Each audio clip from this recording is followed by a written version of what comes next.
If you've seen JJK Season 3, then you know Maki put belt to on the Zenin Clan. And even though you can argue it's the best clan wipe of 2026, when you analyze Maki's character, you'll see this was the climax of a lifetime of boiling tensions between Maki, the Zenin Clan, Mai, and her own self-concept as a sorcerer. So today we're going to analyze Maki, not just what makes her a superb sorcerer, but highlight what makes her such a conversation starter in the Jujutsu Kaisen community and in anime in general. Welcome to Maki Zenin.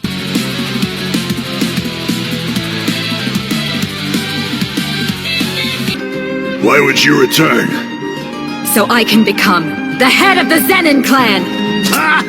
Her complex relationship with the Zenin Clan is one that combines political tensions, conservative patriarchal attitudes, and an elitist mindset all into one. The founder of Machiavellianism, Niccolo Machiavelli, once explained Maki's situation perfectly. It ought to be remembered that there is nothing more difficult to take in one hand, more perilous to conduct, or more uncertain in its success than to take the lead in the introduction of a new order of things. Out of all the three major clans in JJK, the Zenin Clan sticks out for its political preference for aristocracy and nepotism. You can see it in characters like Naoya. He believed he was going to be the head of the Zenin Clan, just for his father being the current head alone. Also, that guy. Even Megumi was picked to become the clan's head.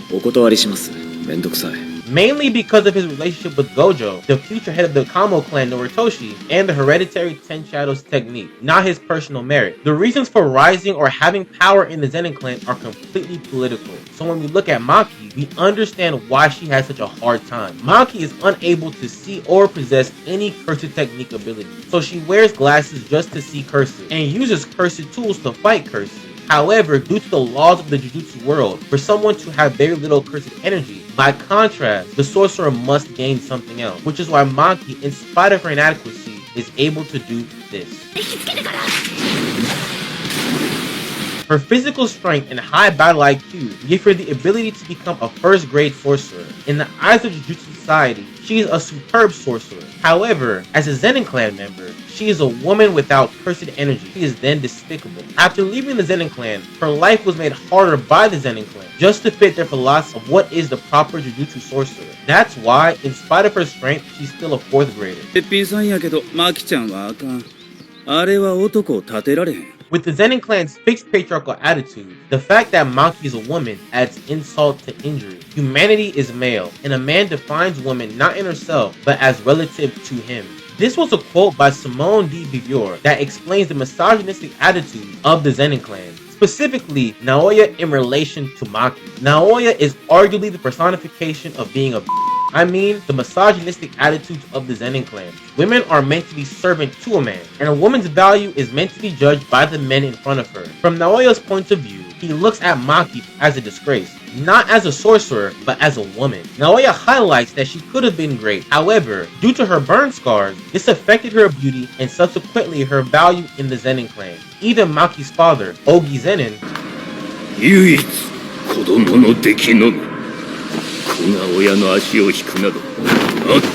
he resented his children, Maki and Mai, for one reason alone. They lowered his status in the Zenin Clan. Having daughters illegitimized his ability to have a successor after his reign as a clan head. This all explains why Maki's relationship with the Zenin Clan is more than sour. It's disgraceful. But what's also disgraceful is how Maki and Mai's relationship stood in the middle of all of it.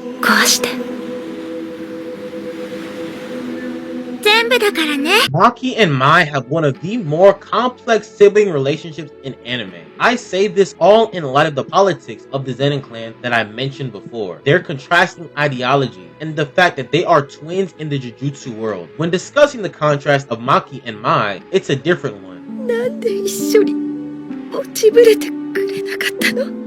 It represents the one who wants to push the needle versus the one who wants to keep the status quo. As we explained before, Maki is the ambitious one. She moves towards her own goals of becoming a powerful Jujutsu sorcerer in spite of the dark politics of the Zenin Clan. However, Mai,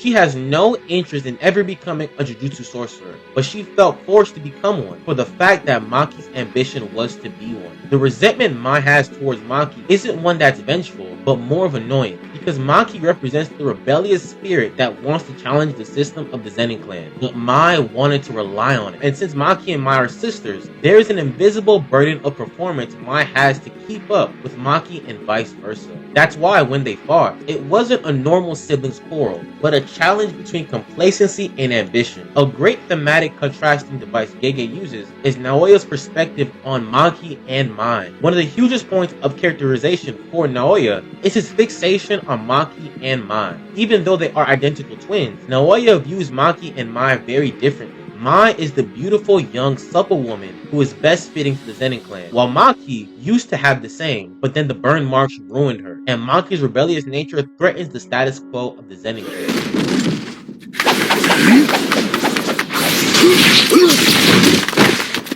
Maki's completed heavenly restriction form makes her stand at the top of Jujutsu sorcerers. In the world of Jujutsu, twins can be seen as the same person. The reason why Maki has no cursed abilities is due to Mai possessing most of it. This alone is the reason why Maki has immense physical abilities to compensate for a lack of cursed energy, but it was incomplete. So when Mai gave her life to save Maki, it completed the heavenly restriction and made Maki what she is now. And for Mai's wishes to Maki, it was to destroy it all. It can also represent how Maki and Mai view the system the same, but their routes about going about it were different.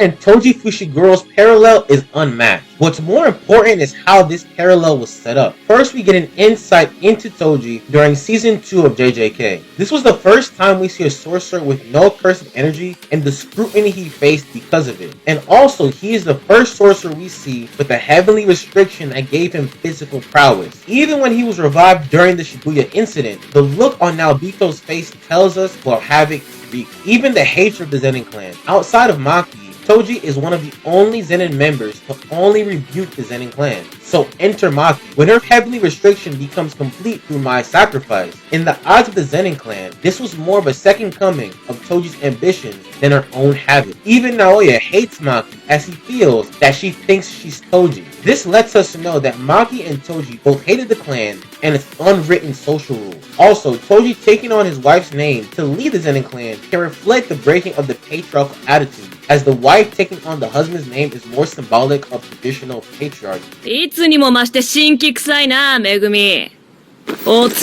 Maki is overall a pretty cool character. Outside of the generational trauma she faces as a Zenin, as an upperclassman, she looks out for her underclassmen like Nobara and Megumi. She inspires toughness in powerhouses like Yuta. At times, we see Maki at the forefront of comedic moments, which lets us know that she is more than her trauma. This makes her a highly likable character in JJK. At the end of the day, Maki is a character who challenges the darker politics of the Zenin Clan. Her complex relationship with Mai adds depth to her character, and her ambitions to be the head of the Zenin Clan show her drive and determination. The heavenly restriction she obtained shows us how powerful she is now, and that she can stand at the top with characters like Yuta. Her parallel to Toji makes her all the more oriful, and overall she's an exciting character to watch. But that's what I think. If you think differently, let me know down in the comments. Once again, my name's AOI-KUN, and this was my synopsis.